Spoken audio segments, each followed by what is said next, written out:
అందరికీ నమస్కారం. 106 భాగాల వరకు తెలుసుకున్నాం. ఇప్పుడు 107వ భాగం. ప్రధాన రేఖలు కాకుండా వేరే ఉపరేఖలు ఉంటాయి కదా, ఉప ప్రధాన రేఖలు, చిన్న రేఖలు, వాటి గురించి తెలుసుకుందాం. ముందుగా అన్నిటికీ మించింది మన జీవితంలో ధనం, అది ఎలాగ వస్తుంది ఏమిటంటే ధనరేఖ గురించి తెలుసుకుందాం. ఎక్కడి నుంచి బయలుదేరుతుంది? కేతుస్థానం నుంచి.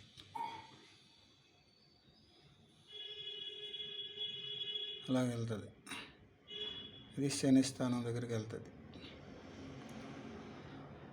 అక్కడికి వెళ్తే ఆ విధంగానే ఏ మనిషికి, ఏ జాతకానికి కానీ ఉన్నట్టుగా ఉంటే అది పరిపూర్ణ పుట్టిన నుంచి కూడా ధనవంతుడు అనమాట.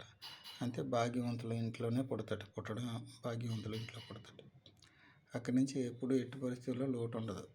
లాస్ట్ వరకు, జీవితకాలం వరకు ఏ లోటు ఉండదన్నమాట.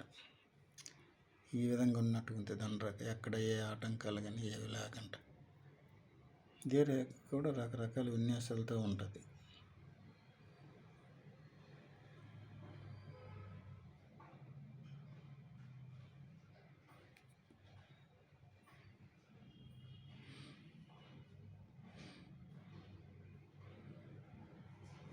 ఇక్కడి నుంచి బయలుదేరి వెళ్తుంది కొంతమందికి. ఇది కొంతవరకు తల్లిదండ్రులు పోషణ మీద బతుకుతాడు. తర్వాత తన సంపాదన మీదే జీవితం అంతా నడుస్తుంది. తన సంపాదనతోనే అంతా కొంతకాలం అయిన తర్వాత తన మీద తనే ఆధారపడి జీవితం గడుపుతాడు అన్నమాట. ఇంకెవరి మీద ఆధారపడ్డ డబ్బుకు మట్టుకు లోటు ఉండదు. సంపాదించుకుంటాడు, ఖర్చు పెట్టుకుంటాడు, అనేక విధాలుగా ఉంటుంటుంది. ఈ విధంగా ఉన్నట్టుగా ఎవరి మీద ఆధారపడకుండా అతనికి సంపాదించుకుంటాడు డబ్బు. ఈ విధంగా ఉంటాయి. ఇంతే ధనరేఖ అనేక రకరకాలుగా ఉంటాయి.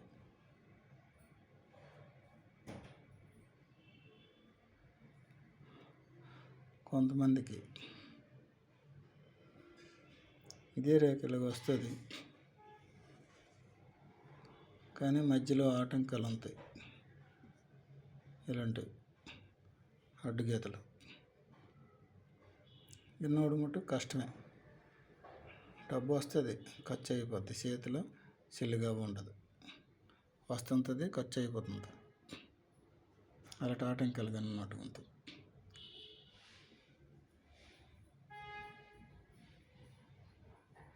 ఇది ఒకటి. ఇంకొక రేఖ ధనరేఖ ఈ విధంగా ఉంటుంది. ఇక్కడి నుంచి వచ్చి ఇక్కడ ఆగిపోద్ది.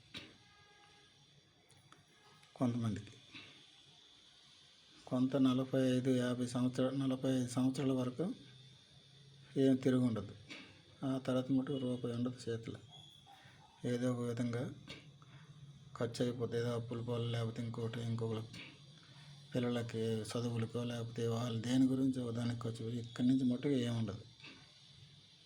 ఇక్కడి నుంచి ఇక్కడ పెరిగింది అనుకోండి కొంచెం, మరొక 10 సంవత్సరాల వరకు, అంటే 50-55 తర్వాత మట్టుగా ఉండదు. లాస్ట్ జీవితం వల్ల కష్టాలే. మీకు చెప్తాను ధనరేఖ ఏ విధంగా ఉంటే ఎలాగ ఉంటుందని. ఇది దాటి కొంచెం వెళ్ళింది అనుకోండి, ఇంకా దాని లాస్ట్ వరకు తిరిగి ఉండదు. కొంచెం అయితే చాలు. అది లేదు. ఇక్కడ ఆటంకాలు ఉంటే ఇంక చెప్పుకోలేము. మధ్యలో గీతలు ఉంటే అక్కడ ఖర్చు ఉంటుంది. సంపాదిస్తాడు, ఖర్చు అయిపోద్ది. ఇంకేముండదు. మళ్ళీ సంపాదిస్తాడు, మళ్ళీ ఖర్చు అయిపోద్ది. అలాగుంటుంది. అయిపోయినాయి. ఇది ఇక్కడ ఉంది కాబట్టి, ఇక్కడ వరకు వెళ్ళింది కాబట్టి, ఈ హృదయ రేఖను దాటి వెళ్ళింది కాబట్టి మిగతా జీవితం కూడా హ్యాపీగా ఉంటుంది అన్నమాట. డబ్బుకు లోటు ఉండదు. ఆ విధంగా ఉంటాయి కొన్ని రేఖలు.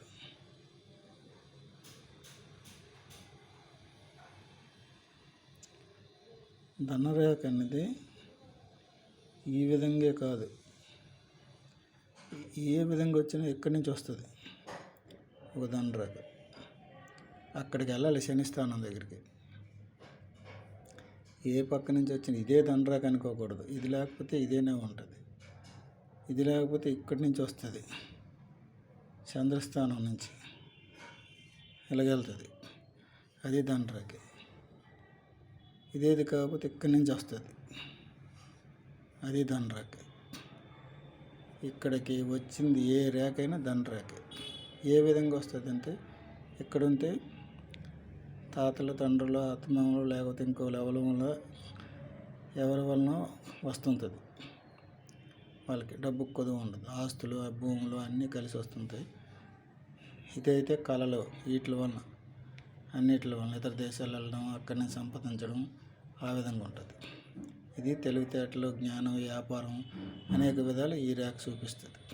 ఎక్కడి నుంచి ఎక్కడికి బయలుదేరినా ఇక్కడికి వచ్చి ఆగిందంటే అది దండరేఖ అనుకోవాలి. ఇన్ని రేఖలు అవసరం లేదు.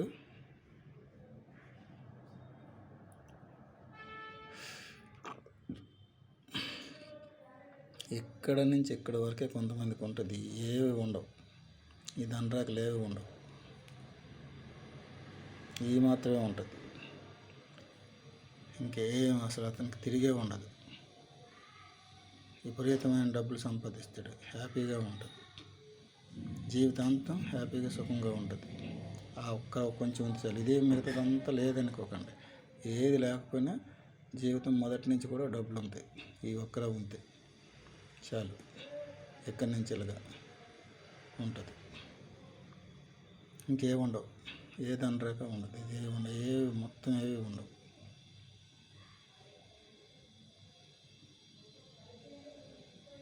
అసలు దండరేఖైనా అది అనుకుంటాం. ఏ దండరేఖ లేదు, ఇక్కడి నుంచి దండరేఖ లేదు కదా, ఇంత డబ్బు ఇలా సంపాదించండి అనుకుంటాం. ఇది దండరేఖ, ఇంపార్టెంట్ అయిన దండరేఖ ఇదే ముఖ్యంగా. మిగతా అన్నిటికంటే దీనికి ఏం ఆటంకాలు ఉండవు, ఏమి ఉండవు. కొంచెం ఉంది కాబట్టి ఏమి ఉండవు. ఇక్కడి నుంచి బయలుదేరిందంటే దానికి అనేకమైన ఆటంకాలు ఉంటాయి, కానీ దీనికి ఏమి ఉండదు. ఇలా ఉంటుంది అన్నమాట. ఇది దండరేఖ. ఇంకో రేఖ గురించి ఇంకో భాగంలో చెప్పుకుందాం. అందరికీ నమస్కారం, ఉంటాం.